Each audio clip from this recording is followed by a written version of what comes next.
A brand new look, an almost all display front, a fresh new way to use your phone. If these are things you want in your new iPhone, well, you're gonna have to wait for the iPhone 10. Today though, let's take a look at an iPhone that's available right now, the iPhone 8 Plus. But before we do, if this is your first time here, or in case the blood loss from the kidney you had to sell to get this phone has led to memory loss, my name's Ash, you're watching C4E Tech. And oh yeah, if you do end up liking what you see, please hit that like button, also subscribe and hit that bell icon. So let's now get started.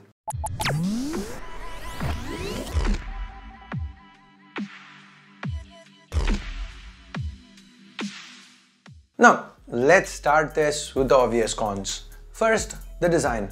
For the 4th year running, Apple stuck to the same old design. They've kind of gone back to the iPhone 4S style glass back though.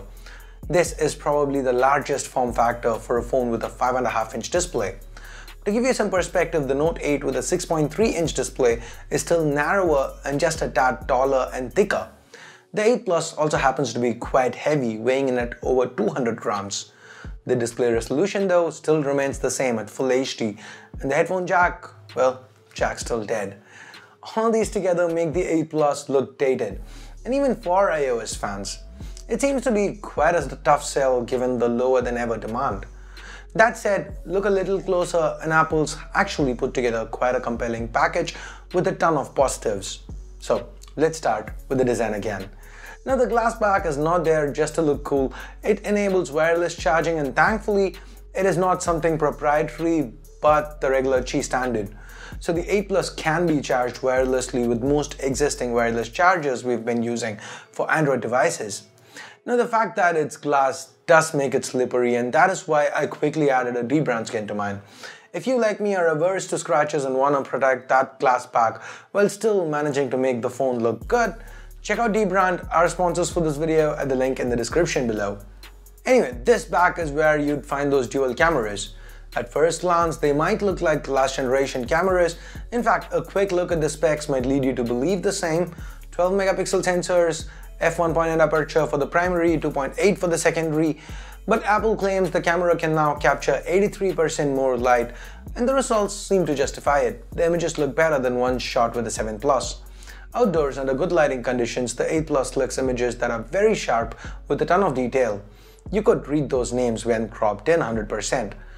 The color rendering is great, the colors look true to life, had absolutely no issues whatsoever.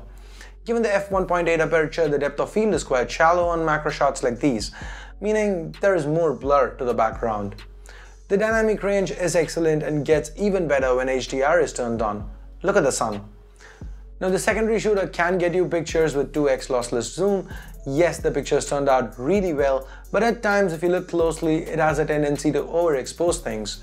Look at the pedals here. The same secondary camera helps you get portrait mode shots like these.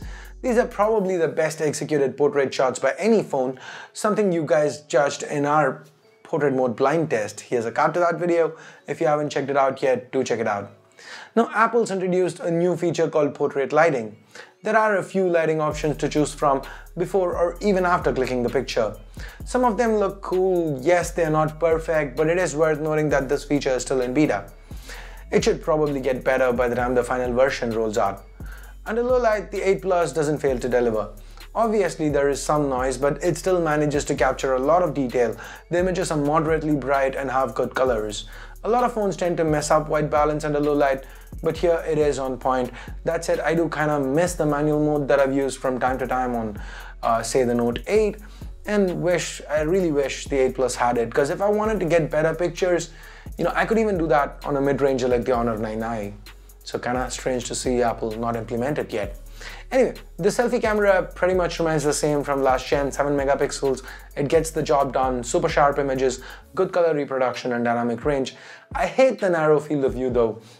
These days, almost all phones across various price segments have wider selfie cameras. Anyway, moving on, the biggest changes with videos, the iPhone 8 Plus can shoot 4K video at 60 frames per second, 1080p videos at 240 frames per second.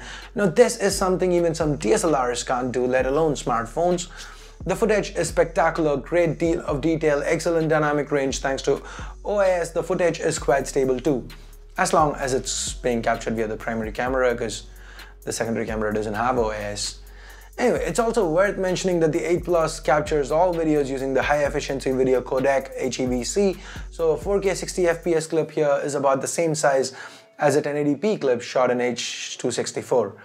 There are some Android phones like Huawei's P10 and Mate 9 which already do this, but the adoption is not widespread, and I for one hope to see the adoption rate pick up, and it usually does when Apple implements something. Another thing worth noting is that the viewfinder is exceptionally smooth. That's probably thanks and large to the A11 Bionic Chip underneath. Now, traditionally, we've kind of gotten used to iPhones performing better with regards to single core performance and Qualcomm Snapdragon flagships outperforming the Apple A chips with multi-core scores. But this time around, Apple's 6-core setup, the A11 Bionic, dominates on both fronts. The A11 Bionic is truly a very capable chip that's put miles between itself and the competition. Apple's first-gen in-house GPU does quite well too, as evident by the GPU-intensive benchmarks. Now, benchmarks are kind of theoretical, right? How does that convert to practicality? Well, firstly, with intensive tasks like gaming, there are no caveats. It's all smooth sailing. The A11 Bionic doesn't even break a sweat. With day-to-day usage, iOS 11 shines here. There's a lot of tiny changes that iOS 11 has brought with it. For example, the revamped control center, the 3D touch options for all the items here. I'm still quite unsure on how I feel about the notification bar becoming the lock screen. Anyway, whatever it is that you're trying to do here, it is all rapid fast, but the iPhone 7 Plus is rapid fast too. In fact, the difference here is kind of negligible. I mean, for more intense stuff like the new AR apps based on Apple AR Kit, the iPhone 8 Plus does have an advantage, but AR is still in its infancy and isn't really gonna bring anything to the table. As of today, once the novelty of the few apps and games wear off, you're not really gonna do much with it. So for all intents and purposes, with day-to-day usage, the 7 Plus gets you almost the same results as the 8 Plus, despite the 8 Plus scoring much higher on benchmarks. Now, the battery life, despite the reduction in battery capacity, was surprisingly good. The 8 Plus could easily get me through a day of moderate to heavy usage on a single charge. I found it better than some Android flagships with higher capacity batteries. Not a lot's changed with the display. The 8 Plus still covers the same wide... Oh yeah, I'm talking display. The 8 Plus also supports fast charging now. I mean, you'd have to pay extra to get a fast charger, but you know, it still supports it is what it is, I guess. Anyway, the display, the 8 Plus still covers the same wide DCI-P3 color gamut as its predecessor.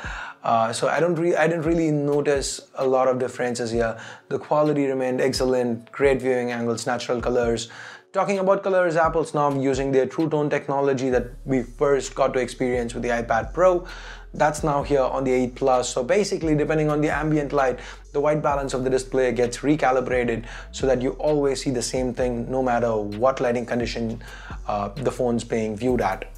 It is a subtle touch, should really help while consuming media. Talking about media consumption, the dual speaker setup from the last generation iPhones returns. Apple claims they're 25% louder. I don't know if they are any louder, but what I can tell you is that they're a lot cleaner.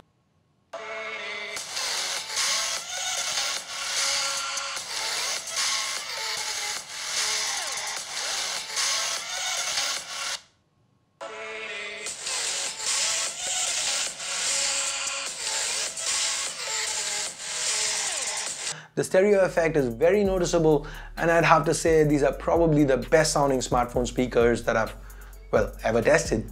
Overall, the audio quality was good with both the earpods and while on calls.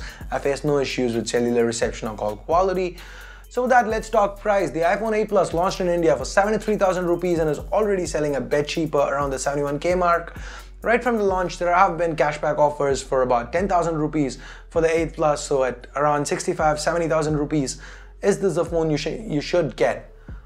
Well, this is the part where I'd usually say if you want the latest and greatest that the brand has to offer, then be prepared to spend a lot of money and pick this up. But here's the catch, the iPhone 8 Plus is neither the latest nor the greatest that Apple has to offer. That would be the 10. The 8 Plus is definitely a great phone, but the 7 Plus is almost as good. Not on paper, the benchmarks do put it far behind, but in reality, whether it's app speeds or camera performance, the 7 Plus is almost there. And it's available at a much lower cost. If you look at the Android side of things, there are phones that look much better, have cameras quite as good, if not better, might not be as fast, but bring with them a host of other functionality that the iPhone 8 Plus lacks. But if you do have the money to blow and want the best Apple has to offer, well, like I said, don't get the 8 Plus, wait for the 10.